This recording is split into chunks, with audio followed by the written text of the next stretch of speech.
주님은 나의 최고봉 12월 30일 묵상을 시작하겠습니다. 오늘의 제목은 새 생명으로 사십시오 입니다. 오늘의 말씀을 읽겠습니다. 시편 87편 7절입니다.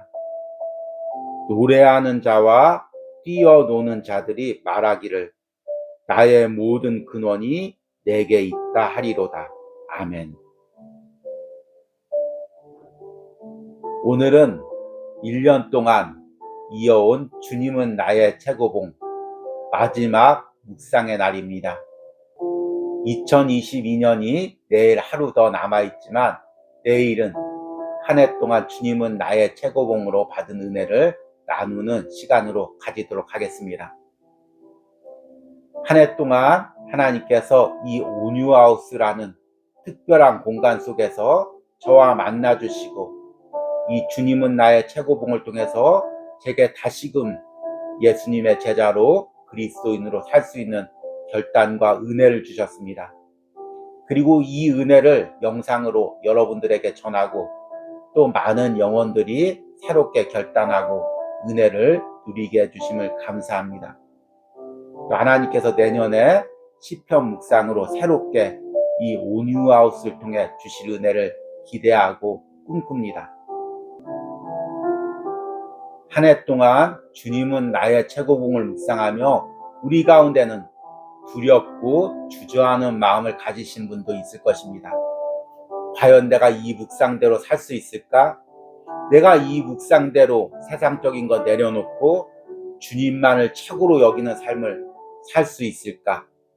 이런 갈등을 느끼시는 분들이 있을 것입니다.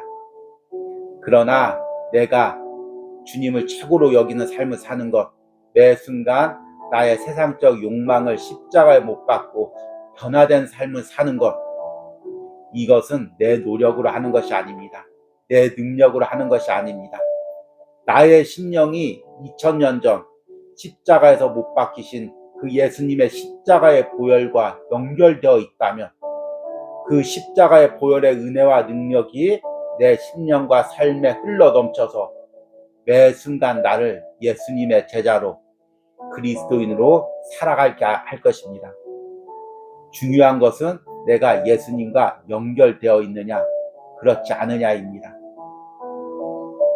오늘 읽은 시편 87편 7절 말씀에도 이 부분을 이야기합니다. 노래하는 자와 뛰어노는 자들이 말하기를 나의 모든 근원이 내게 있다 하리로다. 아멘.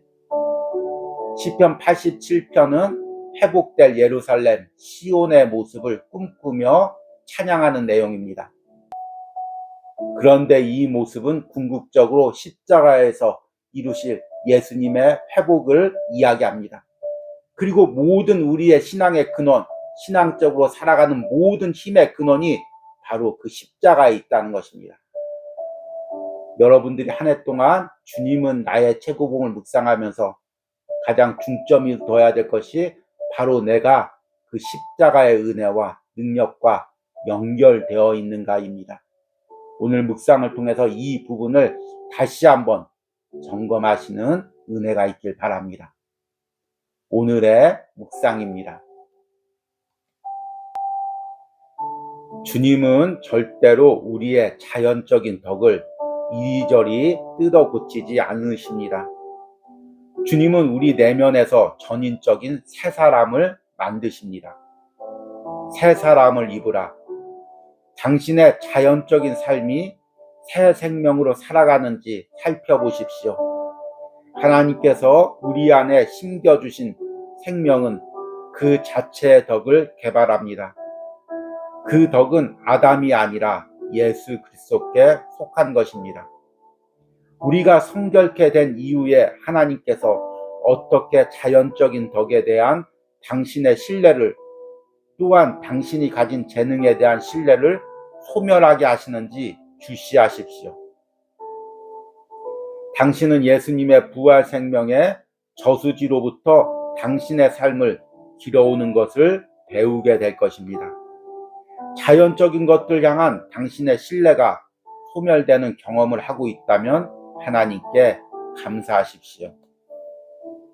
하나님께서 우리 안에 역사하시는 증거는 자연적인 덕에 의지하지 않도록 만드시는 것입니다. 자연적인 덕들은 타락한 인간들에게 남아있는 것들이지 우리가 추구하는 약속들이 아닙니다. 하나님께서 우리로 하여금 자연적인 덕으로 설명할 수 없는 예수 그리스도의 생명에 접하도록 애쓰실 때 우리는 자연적인 덕을 세우려고 애씁니다. 가장 슬픈 현상은 하나님을 섬기는 자들이 하나님의 은혜를 의지하기보다 선천적으로 물려받은 것들을 의지한다는 점입니다. 하나님은 우리의 자연적인 덕을 자라나게 하셔서 그것을 승화시키는 것이 아닙니다. 이러한 자연적인 덕은 결코 예수 그리스도께서 원하시는 수준의 근처도 오지 못합니다. 자연적인 사랑, 인내, 순수함은 주님의 요구에 결코 이를 수 없습니다. 그러나 우리가 육신적 삶의 모든 부분을 하나님께서 우리 안에 심으신 새 생명과 조화를 이루게 할 때 하나님께서는 주 예수님이 가지신 덕을 우리 안에서 드러내실 것입니다. 우리가 소유한 모든 덕들은 오직 주님께 속한 것입니다. 아멘. 우리가 하나님 앞에 서게 되면 하나님은 우리가 가지고 있는 세상적인 자랑들, 자기 의를 작은 부분이라도 철저하게 깨트립니다. 그럼에도 불구하고 우리는 어떻게든지 그 부서진 자기의 세상적인 자랑을 조금이라도 하나님 앞에, 사람 앞에 내세우려고 합니다. 성경을 해석할 때도 마찬가지입니다. 성경은 철저하게 자기의를 깨트리지만 우리는 성경에서 작은 자기의라도 세울 구실을 찾아냅니다. 예를 들면 성경의 인물들에게서 이들이 하나님이 쓰실 만한 세상적인 덕이나 재능을 자꾸 찾아내려고 하는 것입니다. 모세는 자기 민족들 위해서 애굽 사람을 때려 죽일 만큼 의협심이 많았기에 하나님께서 결국 모세를 사용했다는 것입니다. 다윗은 형들 대신 힘들게 들판에서 양을 치는 성실함이 있었기에 하나님이 그 성실함을 들어서 이스라엘의 왕으로 삼으셨다는 것입니다. 바울은 하나님 앞에 예수 믿는 사람들을 잡아 죽일 만큼 열심이 있었기에 하나님께서 그 열심을 사용했다는 것입니다. 성경은 분명히 하나님께서 우리의 옛사람을 온전히 깨트리고 새로운 피조물로 만든다고 하는데 우리는 그 옛사람에게서 계속해서 무언가 자랑거리와 내세울 것을 찾습니다. 자기 자신에게도 마찬가지입니다. 내가 세상에서 살 때 이렇게 착하게 살았기 때문에 하나님이 그것을 보시고 구원하시고 하나님의 자녀로 삼으시고 주의 일꾼 삼으셨다. 이렇게 간증하는 경우가 많이 있습니다. 그러나 오늘 묵상에서 저자는 하나님께서는 우리의 옛사람을 이리저리 고쳐서 사용하지 않는다고 이야기하고 있습니다. 온전한 새 사람으로 만드신다고 이야기합니다. 주님은 절대로 우리의 자연적인 덕을 이리저리 뜯어 고치지 않으십니다. 주님은 우리 내면에서 전인적인 새 사람을 만드십니다. 새 사람을 입으라. 당신의 자연적인 삶이 새 생명으로 살아가는지 살펴보십시오. 하나님께서 우리 안에 심겨주신 생명은 그 자체의 덕을 개발합니다. 그 덕은 아담이 아니라 예수 그리스도께 속한 것입니다. 여기서 자연적인 덕이란 우리가 타고난 재능이나 성품을 이야기합니다. 세상적인 시각으로 보았을 때 우리 안에 뛰어난 재능이나 성품이 있을 수가 있습니다. 그러나 하나님은 그런 자연적인 덕, 세상적인 재능이나 성품들을 이리저리 고쳐서 사용하지 않습니다. 우리가 예수님을 믿으며 우리의 옛사람을 온전히 십자가에 못 박아 새 사람을 만드시는 것이 하나님의 일입니다. 그리고 그렇게 새 사람이 되는 것은 내 자연적인 재능과 덕으로 되는 것이 아니라 오로지 십자가의 능력, 십자가에 이루신 예수님의 역사와 연결되어 있을 때만 가능한 것입니다. 우리가 성결케 된 이후에 하나님께서 어떻게 자연적인 덕에 대한 당신의 신뢰를, 또한 당신이 가진 재능에 대한 신뢰를 소멸하게 하시는지 주시하십시오. 당신은 예수님의 부활 생명의 저수지로부터 당신의 삶을 길어오는 것을 배우게 될 것입니다.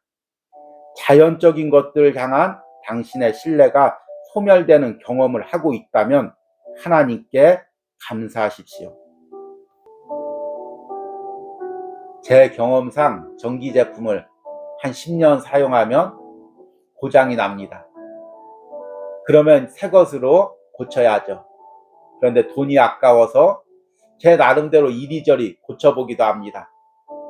또 서비스 센터 가서 돈을 주고 부품을 교체하기도 합니다. 그런데 깨달은 것은 그것은 임시 방편이라는 것입니다. 결국에는 다시 고장이 나고 또 오히려 서비스 비용만 더 많이 들 때가 있습니다. 수명이 끝난 제품은 새 제품으로 바꿔야 합니다. 우리의 옛사람도 마찬가지입니다. 그리스도를 알지 못할 때 내가 세상에서 쌓았던 모든 것들, 성품들, 재능들 십자가 앞에 다 못 박고 주님께서 새 사람으로 나를 변화시켜 주셔야 됩니다. 그런데 우리는 그 옛사람을 어떻게든지 이리저리 뜯어 고쳐서 다시 사용하려고 합니다. 임시 방편으로 이 부분만 고쳐서 주님 앞에 사용되려고 합니다. 주님 앞에 나를 철저히 깨트리기가 너무 싫으니까, 너무 번거로우니까 옛 모습을 조금만 고쳐서 주의 일을 하려고 합니다. 그러다 보면 어느새 옛 성품이 나옵니다. 옛 세상적인 방법이 나옵니다. 온전히 자신을 변화시키지 못했기 때문입니다. 주님은 나를 새 사람으로 만들고자 하는데 나는 옛사람을 고쳐서 대충 신앙생활하고 주의 일을 하려고 하는 것입니다. 이 부분을 저자가 이렇게 이야기합니다.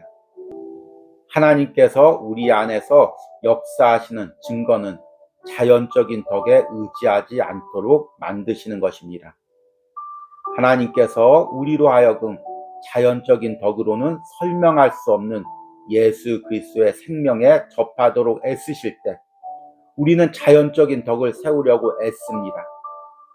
가장 슬픈 현상은 하나님을 섬기는 자들이 하나님의 은혜를 의지하기보다 선천적으로 물려받은 것들을 의지한다는 점입니다. 이러한 자연적인 덕은 결코 예수 그리스도께서 원하시는 수준의 근처도 오지 못합니다. 제가 처음 주님을 인격적으로 만났던 때가 고등학교 3학년 때였습니다. 주님을 인격적으로 만나고도 육신의 아픔이 있고 가정의 경제적 어려움 때문에 학교를 2년 동안 휴학을 했어야 했습니다.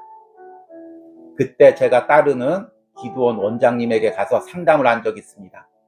원장님, 제 친구들은 다 고등학교를 졸업하고 대학교를 들어가고 있는데 저는 아직 고등학교도 졸업하지 못하고 있으니 제 인생은 이제 앞으로 끝났습니다. 세상에서 소망이 없습니다. 앞으로 어떻게 살아가야 할지 모르겠습니다. 이렇게 하소연을 했습니다. 그랬더니 그 원장님이 이렇게 이야기하는 것입니다. 영민아, 얼마 전에 내가 길을 걸어가다가 포크레인이 한 건물을 부수는 것을 보았단다. 그런데 내 눈에는 그 건물이 여전히 쓸모 있어 보이고 좋아 보이고 부수는 게 아깝게 보였단다. 그래서 내 마음속에 저 아까운 건물 왜 부수지? 그냥 나라도 살게 주면 얼마나 좋을까? 이런 마음이 들었단다. 그런데 그때 하나님께서 내 마음 가운데 말씀하셨단다. 저 건물을 부수는 것은 분명히 그 자리에 그 건물보다 더 좋은 건물을 짓게 하기 위한 건축주의 계획이 있다는 것을 깨닫게 했단다. 하나님께서 너를 부술 때는 너를 망하게 하려는 것이 아니라 너를 새롭게 해서 하나님이 보기 좋은 일꾼 삼으시려고 그러는 거다. 이렇게 말씀하시는 것입니다. 최근 들어서도 그 원장님의 말씀이 자꾸 생각이 납니다. 여러분, 때론 하나님께서 내가 세상에서 이룬 것들을 부수고 있습니까? 내가 세상에서 쌓아오는 덕이나 성품들을 다 무너뜨리고 있습니까? 그것은 나를 망하게 하기 위해서가 아닙니다. 다시금 나를 새롭게 하기 위해서입니다. 그럼에도 불구하고 하나님이 나를 부수려고 할 때 우리는 어떻게든지 그것을 부여잡고 부수지 못하게 합니다. 하나님, 이거 고치면 사용할 수 있습니다. 이거 조금만 수리하면 더 멋지게 사용할 수 있습니다.